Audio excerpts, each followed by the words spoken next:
미리미리 예상하고 대비하면 참 좋겠지만 실제로는 어떤 계기가 되는 큰일이 벌어지고 나서 부랴부랴 대책이 세워지고 법안이 마련되는 경우가 많습니다. 지금은 비상문이 없는 대형 건물은 찾아볼 수가 없는데 비상시에 많은 사람이 동시에 탈출할 수 있는 이 비상문은 언제부터 생겨난 걸까요? 1883년 6월 16일 토요일, 영국 북동부 썬덜랜드의 빅토리아홀에서 일어난 일입니다. 열심히 자선활동을 했던 목회자 에드워드 백하우스의 기금으로 설립된 빅토리아홀에선 특히 가난한 어린이들을 위한 공연이 많이 열렸습니다. 사건이 일어난 날에도 어린이를 위한 마술 공연이 열렸고 부모님과 어린이를 합쳐 3천여 명이 좌석을 가득 메웠습니다. 사건의 직접적 원인은 공연 후 아이들에게 나눠주기로 한 무료 선물이었습니다. 공연 자체는 순조롭게 끝났지만 사람으로 가득 찬 공연장에 선물을 나눠주기 어려워지자 3층으로 이루어진 건물의 각층 출입구에서 선물을 나눠주기로 합니다. 그러나 표를 확인하기 위해 한 명씩만 통과할 수 있게 만들어진 좁은 문틈 사이로 어린이들이 달려들면서 앞서 있던 어린이들이 넘어지기 시작했고 그 사실을 모르던 어린이들은 계속해서 입구로 달려왔습니다. 마치 작년 이태원에서 있었던 비극적인 참사와도 비슷한 양상이었죠. 넘어진 아이 위에 밀려서 또 넘어지고 넘어지기가 반복돼 어른 키만큼 쌓였다고 합니다. 비명을 지르는 아이들을 구하고자 직원들이 달려와 빼내려고 했지만 아무런 소용이 없었고 위층에 올라가 아이를 빼내는 등 30분간 고군분투한 끝에 간신히 산처럼 쌓인 아이들을 모두 구조하는 데 성공했지만 아래에 깔린 아이들은 아무런 움직임도 보이지 않았습니다. 살아있는 아이들이 모두 구조된 후 드러난 건 참혹한 사망 현장이었죠. 아래에 깔려 숨진 어린이는 모두 183명이었고 대부분 7살에서 10살 정도였습니다. 이 사건을 계기로 많은 인구가 동시에 사용하는 대중시설에서 비상구를 반드시 설치하는 법안이 영국에서 통과됐습니다.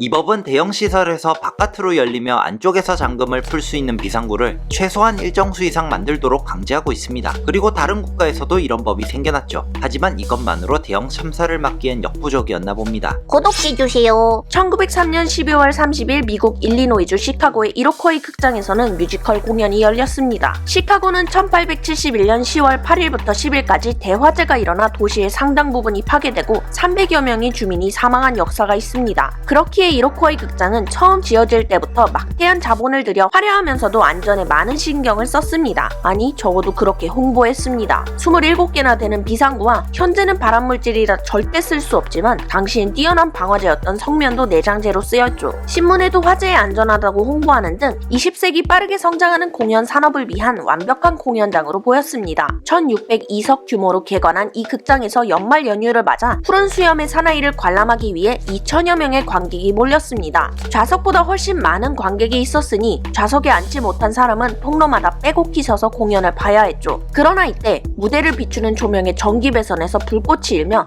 미국에서 가장 많은 사망자를 낸 화재 사고가 시작됩니다. 극장의 비상구는 돈 없이 몰래 들어오는 사람을 막고자 잠궈놨었고 잠기지 않은 문은 바깥에서 안으로 열리는 구조였으며 심지어 막이 바뀔 때마다 관객들이 좋은 자리로 몰래 내려오는 것을 막고자 층간 출입구도 잠겨 있었습니다. 화재를 막을 스프링클러나 화재 경보기 등도 없어 건물이 지어질 때 지적을 받은 적이 있었으나 무료 티켓을 나눠주는 식으로 무마했다고 합니다. 이렇게 화재가 발생하고 화재를 알아차린 관객들은 너도나도 비상구로 몰렸습니다. 하지만 앞서 말한 것처럼 비상구가 잠겨 있었거나 열기 어려운 특이한 구조로 되어 있어 사람들은 제대로 탈출할 수 없었죠. 불은 30분 만에 진압됐지만 소방대는 압사당한 사람들 때문에 문을 전혀 열 수 없었다고 합니다. 이 짧은 시간의 화재로 시카고 대화재보다 2배 가까이 많은 602명이 사망해버렸죠. 사고 후 시카고시는 모든 극장과 교회당을 폐쇄하고 소방시설 점검에 들어갔으며 이때를 기점으로 모든 비상구는 반드시 안에서 밖으로 열리고 절대 잠그지 않게 되었습니다. 또한 건물의 불이 꺼져도 비상구 표시 등은 반드시 켜져 있도록 했습니다.